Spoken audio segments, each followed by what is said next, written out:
Recently, I was celebrating the anniversary of that time I finished rough drafting my first manuscript. And a friend told me that I'd lost out on 8 years of royalties and should really finish it.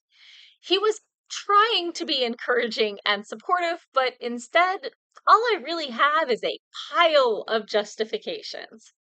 Now, I'm not saying you should wait as long as I have before putting your book out into the world, but there are a few very valid reasons why you might want to wait before publishing. Welcome back to Morgan's Writing Tips and Writerly Musings with writing tips from the pros and, of course, my own writerly musings. I'm your host, Morgan Hazelwood, and today I'm here with don't publish that book 6 minutes after you finish drafting it. So, for me, reasons why I didn't publish immediately. Number one, I wanted external validation. While traditional publishing is full of gatekeeping, you do have people other than yourself and your mom saying, yes, your book is worth publishing. Then again, mothers may vary. My mother's a retired librarian, and I haven't shown her a finished manuscript for fear of her judgment. Traditional publishing has had a larger share of the market, so why shouldn't I at least try to get an agent? I sent out dozens of query letters, even getting a couple of full requests where the agent asked to see the full manuscript and an R&R, a revise and resubmit. So, reason number two, I waited. It was the wrong length. My rough draft was 131,000 words of a YA fantasy. Adult fantasy usually tops out at 120,000. Now, self publishing has the advantage that you can be a lot more flexible with book lengths, especially if you're only offering electronic versions. But the target audience for YA books doesn't have easy credit card access. Plus, while they are guidelines, page count averages for a genre tell you what people are reading and what people are buying. Ignoring the market when trying to market a book is a good way to fail. Reason number three to wait, it was a rough draft. The entire thing needed editing. In particular, the ending was a hot mess that took me 3 tries to get right.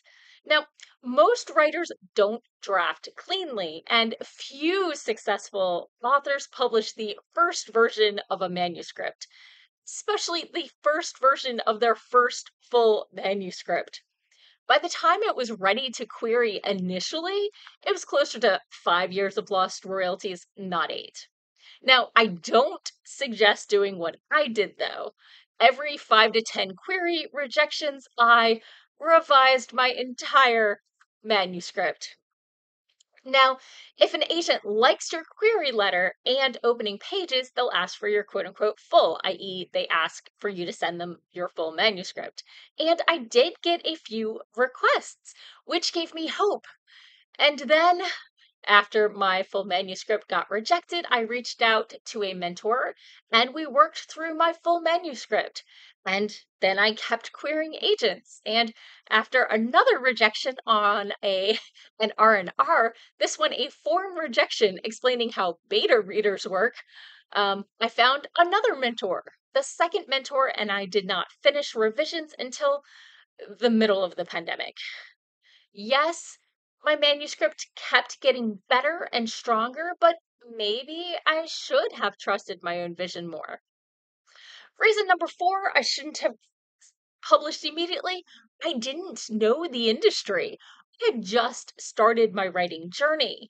I had a little idea of how traditional publishing worked and a very little idea of how small press and indie publishing worked. I hadn't done my research yet.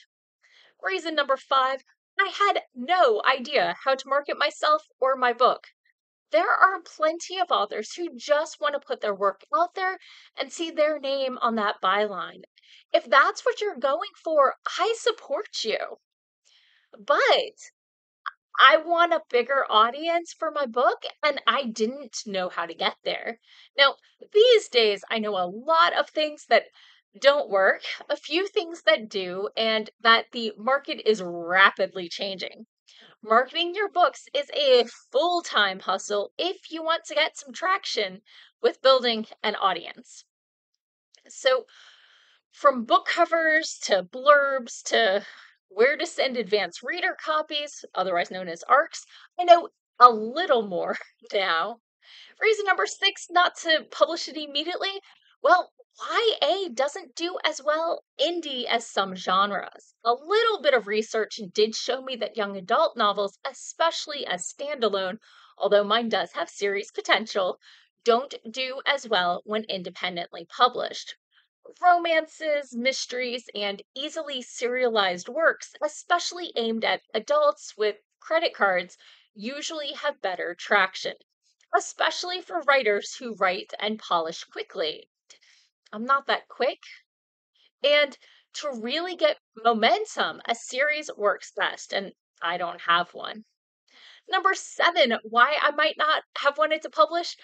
Publishing went on strike. I hadn't quite thrown in the towel on traditional publishing when the Penguin Random House and Simon and Schuster merger was taken to court and editors were on strike. Agents were hesitating to take on books since many of the places to submit manuscripts were closed.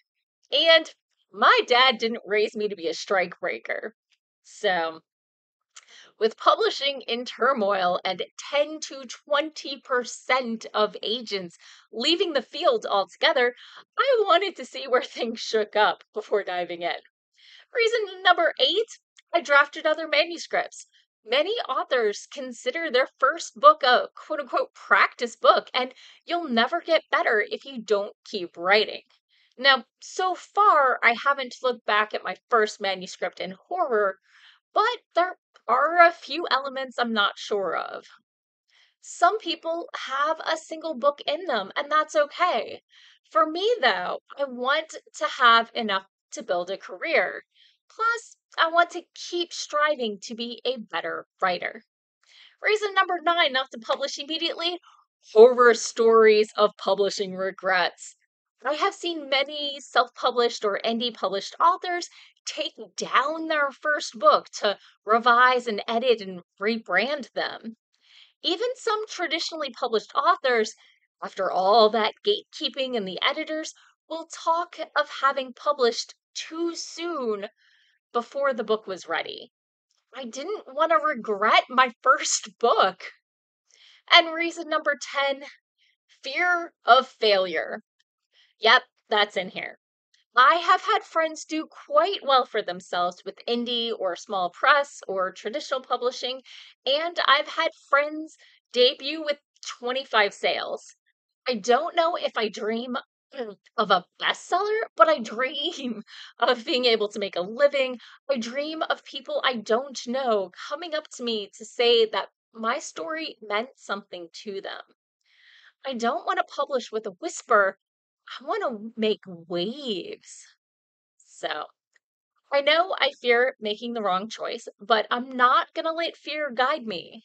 But first, I'm going to query my latest manuscript and see if it can get me an agent and some traction. However, I have stopped pinning my hopes on it. Agent or not, watch out, world, my stories are coming. Let me know about your writing adventures, your publishing trajectory, and I'll be back again next week with more writing tips and writerly musings. Bye bye.